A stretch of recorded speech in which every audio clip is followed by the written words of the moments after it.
F is for friends who do stuff together. U is for you and me.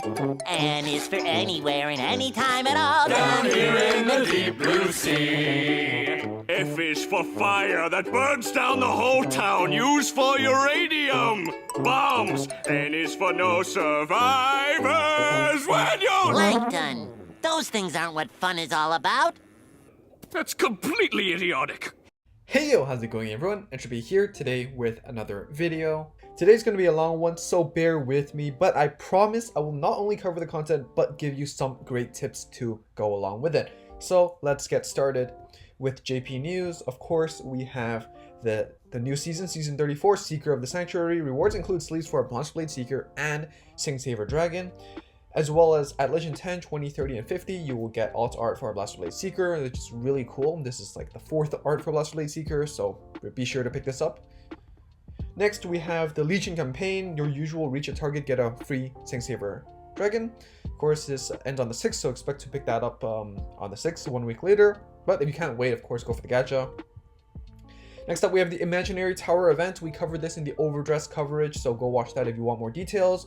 It's a team-based ranking event, so be sure to be in a competitive team for your most rewards, for the best rewards.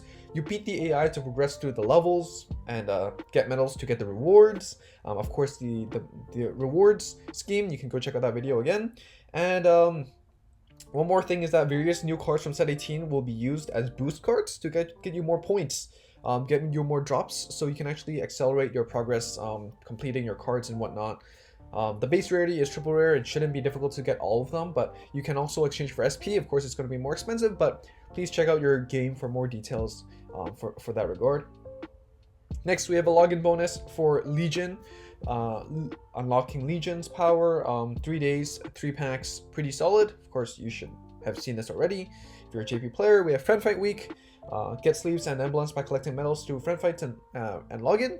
So that's pretty cool. You'll get sleeves. I think it's gonna cost 500 for the character sleeves, 100 emblems for the icons. So we'll go through this in the global side as well. Next up, we have some tournament overview for the month. We have from the top left a nation tournament, bottom left Championship 2021 Spring, top right Set 18 tournament, and then bottom right event clan tournament. So if any of these intrigue you, whether you want to play or watch them, go sign up and go check it out. At the very least, the Championship 2021 Spring should be on YouTube, so get hyped for that. Speaking of the Championship 2021 Spring, if you retweet this on their official Twitter, 5 lucky retweeters will win 10 packs, so go do that. It's literally a button, so of course, link in the description down below. Then we have the V Tournament Coupon Exchange. We're getting the return of Pacifica and Nociel as the rec rewards, and of course their version of the sleeves. So that's cool. If you missed them out, Nociel is definitely a great card. Pacifica is not bad. I think Nociel is definitely a really flexible card that you'll want to see in Angel Feathers moving into the future.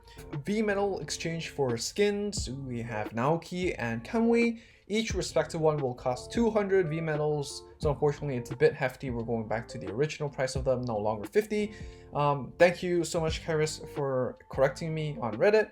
I thought it was 200 for both of them, but it's actually 200 for each, so there you have it. Next, we have the Sentinel Exchange, so we only get one new card, Defender Seeker Shiron. Now, this is the perfect guard, not the Quintet Wall. Quintet Wall came out in the movie booster, really later down the line. It's like the last set of the Legion era. That's besides the point. This implies that we won't be getting Quintet Walls, but of course nothing is confirmed yet. Of course, if we were to see Quintet Walls, we would have seen it because, you know, Witches have them, because Brawlers have them, and the other archetypes should have them too. So it's a bit off-putting for me because I really expected it to come in Legion since it has the most synergy with Legion, but it is what it is. That's all we can expect. It means that we can't accelerate Legion as fast, but yeah. And a last few pointers. Point 1, only the Legion leader will appear in the gacha. If you get the Legion leader, you will get the corresponding Legion mate. So if you pulled Secret Sing Saver Dragon in your gacha pull, you will get Blaster Blade Seeker in your present box. I assume with the corresponding art. Now, this is quite interesting because a lot of people were mad that Blaster Blade Seeker was a ranked reward, was a triple rare. Now you don't need to worry about it because it is a triple rare. But if you pull Sing Saver Dragon, you will get your Blaster Blade Seeker as well. Second point is that each pull in set 18 will give you 1 Dragon and Blades medal and 1 Vanguard medal as well. So you get 2 medals, 1 of each. For 50, you can exchange for a set 18 triple rare guarantee ticket, and for 10, you can exchange for a set 18 gacha ticket. So personally, I would go for the guaranteed triple rare. It's just more value.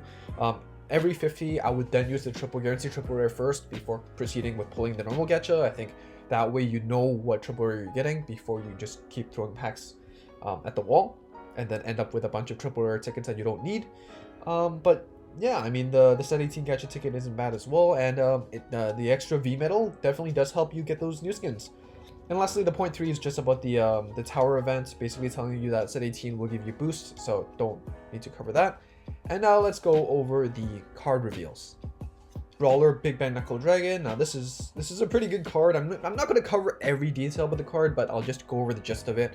Card Blast 2, get +5, attack everything in the front row, on attack +2. I think this card is very Vermilion-esque. I think one of the challenges is that you'll attack with the Vanguard first because it attacks everything in the front row, which means your rearguards might be limping along. They can't really hit numbers if your opponent hits a trigger or something, but we will see some cards that actually power up themselves and actually help you hit numbers. So the attack pattern might be a little bit odd. It'll be a little bit odd, especially in Vanguard 0, but it is what it is. So for example, you have Big Bang Slash Dragon, which is the mate.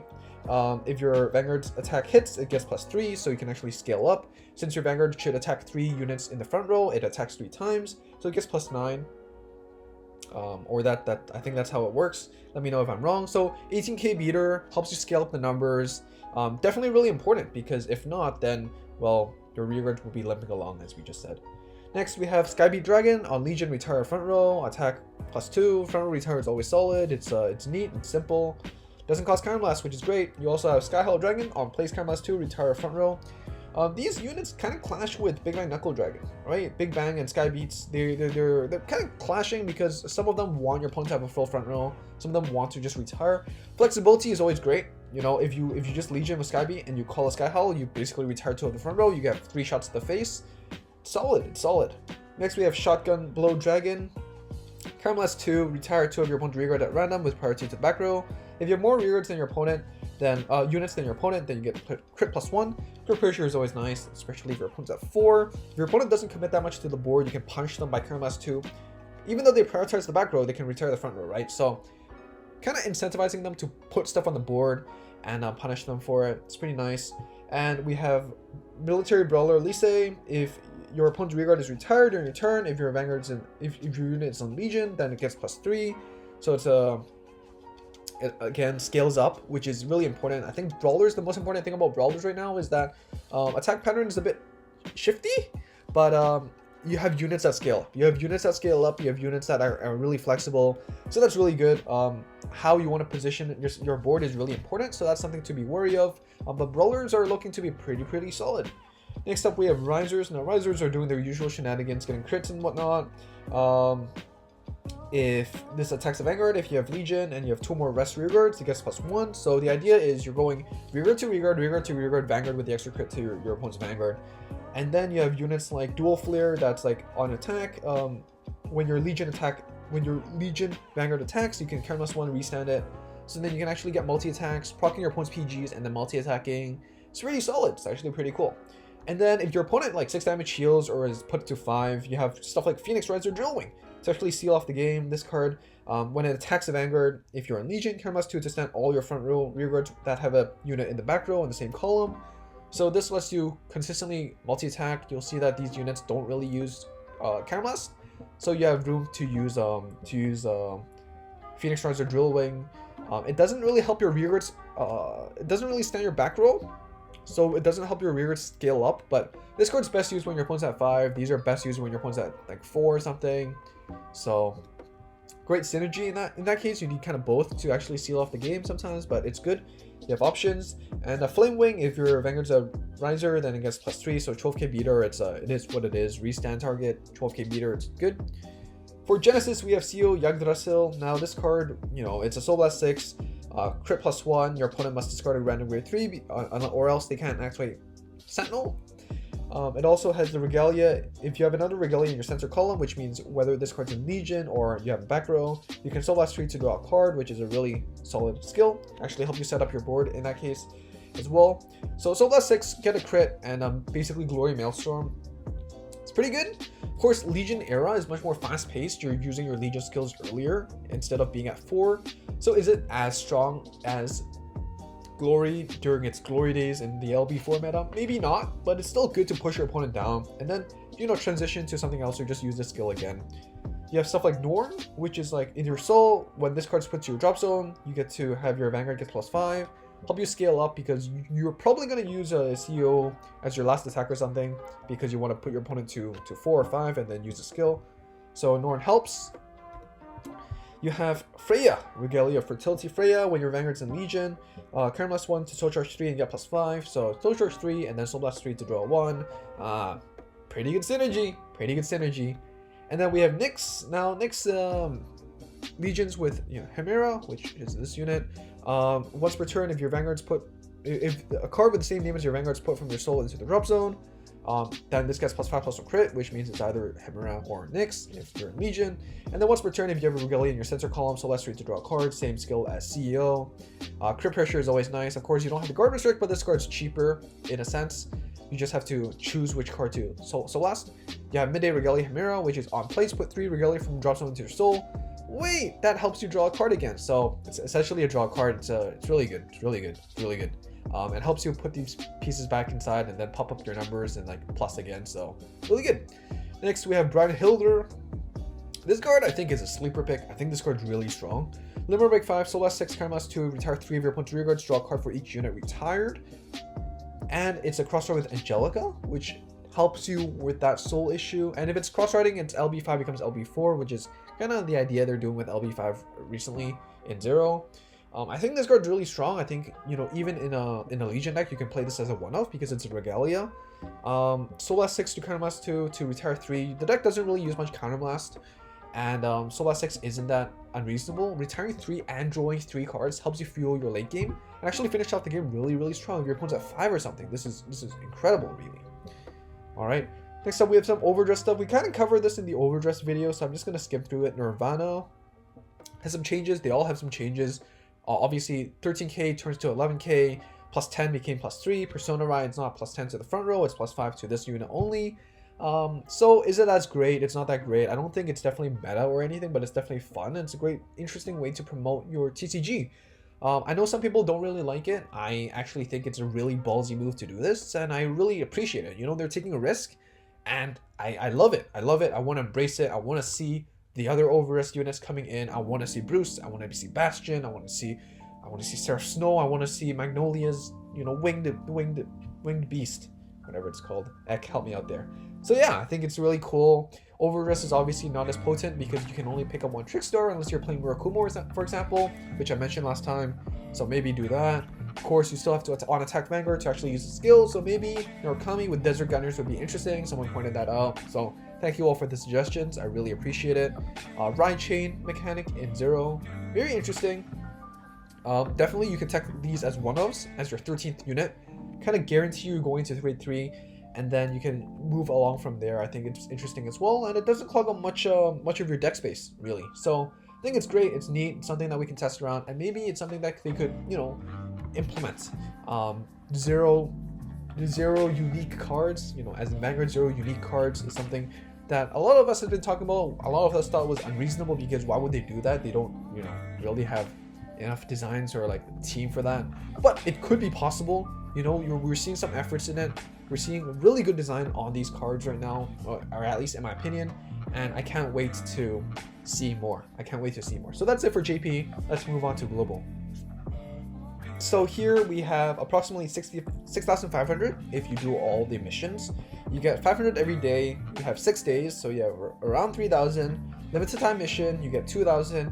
And for login bonus, you get 500 each day for 3 days, so 1,500. So total around 6,500. And I always say approximately because it really depends on when you log in. If you find that margin right before the daily reset, but right after they add it to the game, then you get an extra, you get an extra 500, so you can exchange for more stuff that way.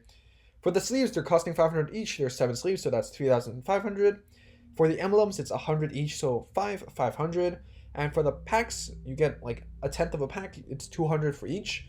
So in total, you get 4,000 for everything. You know, all the sleeves and emblems, and 200 200 of the medals for each pack. So approximately everything and around 12 packs. So that's pretty neat. It's great. Helps with the new set. Stuff that we actually covered already, so I'm not going to go over again. If you haven't seen this stuff before, please check out the set overviews. I do them every month around the first week of the new month. Lets you know what's coming up the month after. So like stuff like, you know, the rank fight, we know this. The descent, the goddess descent event, we know this. Get up to 4 triple rares. Again, I did a video on this like recently. The duration is shorter. There's only 8 days. So the reward scheme, like the missions, might be slightly different, but they said get up to 4 triple rare cards. So it's still possible. It's still possible to get 4. So that's really good. We know the Valentine's Memories event is coming up. We know the deck build gacha is coming up, and we know this is coming up. We know this is coming up. Oh, really quickly, Tekuto for 200, you get both. Miwa for 50, Korn for 50, for those who, maybe I didn't clarify this much, but yeah. And then we have the changes, so this got changed already. The text is just more clear, so no actual gameplay change. Dauntless got buffed already, which is cool. Mon got nerfed, Reiji got nerfed, and Maritoa got nerfed. These got nerfed early, right? These got nerfed in like set 16 for JP. So we're getting compensations, right? And compensation this time is going to be slightly different. We're going to get actually exchange for the original crafting mats. So for a triple rare, that would be like 100 triple rare, 200 double rare, and then 200 or 400 double rare, something like that. You get the whole package. You can basically you can disenchant the Reiji for a new or a different Dark Irregular unit, or you can disenchant the Mon for a new or a different Nova Grappler unit instead. You can always save it, of course, Maritoa as well for rares. And here is how it works. So you'll go to the exchange section. On the left side, you'll see R crafting material set. You can exchange for the R mats or the SP mats, if you will, and I think that's a great way to get those R drops as well. And then for the triple rares, you can get the mats again, or you can get the guaranteed triple rare pack. And if the SP, you can get the triple rare crafting mats plus the extra R mats that you need to actually craft the SP. And of course, you get the you can also exchange the SP for the triple rare gacha ticket and the rare mats and the slabs corresponding to actually upgrade that into convert it into an SP accordingly. You know, that the right materials to actually compensate for that. But you know, I think this is a great way, especially if you're a Reiji player. I think Reiji is pretty dead right now with the LB4 nerf. Mon, I think is still playable, so I'm not gonna trade it in yet. I think I'm still gonna play it, but this is for a month. This goes for a month until like May 31st. So you still have some time to actually play with the deck, and before you want to toss it in the bin. And here we have the anniversary medals. So the reason why I want to bring this up is because big brain moment, thanks to Afsan, a friend of mine. He messaged me this morning about this when I was still asleep, and he was like, yo, you know, I still have my anniversary medals, right? I can actually exchange anniversary medals for Mons and go for Mons and exchange for the mats or gadget ticket, right? So if you are a Nova player or Dark Irregular player and you want those triple rare mats, you know, you want to exchange guarantee a triple rare, you can actually hedge your anniversary medals and convert them into, you know, future crafting materials for that specific clan. Of course, anniversary medals you can use for any triple rare from like that's released up to now, but they can exchange for stuff in like set 15 or 16, right? But for example, if I want to play like risers, right? Triple rare risers and Legion, and I know I don't have the mats and I want the mats. Well, I can exchange for a Mon. I can use the Mon to exchange for a triple rare crafting material set for Novas, and that way the 50 anniversary medals right now can essentially exchange for me one copy of a triple rare Nova Grappler unit in the future. That's pretty neat. I think that's a great way. Another thing you can do is you can exchange Mon or Reiji through the anniversary medals, and then you can use them to actually exchange for a guaranteed triple rare gacha ticket. Now, you would do this because only because you're not interested in anything right now. You're not interested in any triple rare or double rare right now, right? Because guaranteed triple rare of your choice is definitely better than a random triple rare pack, but the triple rare pack can get you stuff from future sets. Anniversary medals, again, won't get you stuff from future sets. So this way, you can actually exchange your medals for a triple rare in your future set. Of course, it's random, but you know, there's that. It's an option. I definitely think you can take it if, you know, you have spare medals, you don't want anything, And if you're not in Nova, if you're a Nova Grappler player or a Dark Regular player, exchange them for mats because you can guarantee exchange for whichever triple rare you want in the future.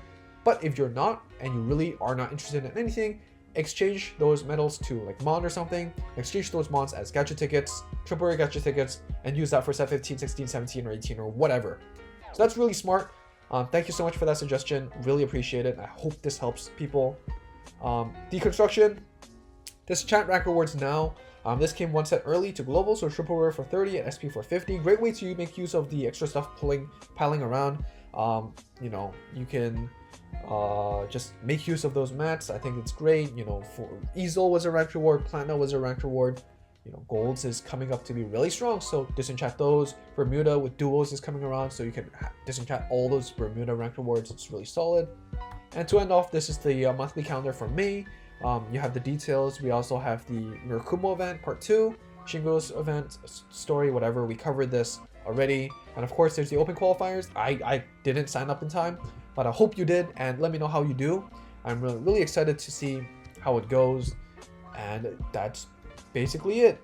That's, you know, we went through so much, so thank you all for sticking by. Comment down below which one card you are most excited for coming soon, whether that's set 18 in Overdress for JP or set 15 for global. Like this video if you haven't already, and subscribe if you haven't already. Of course, if you enjoy the content, you know, stick around so you see more. And that's all from me. Let me know down below if you want any more details on certain things. This video is already long enough, even though I skimmed through everything. But again, I'd love to reply to you all, and hope to chat with y'all soon. Bye!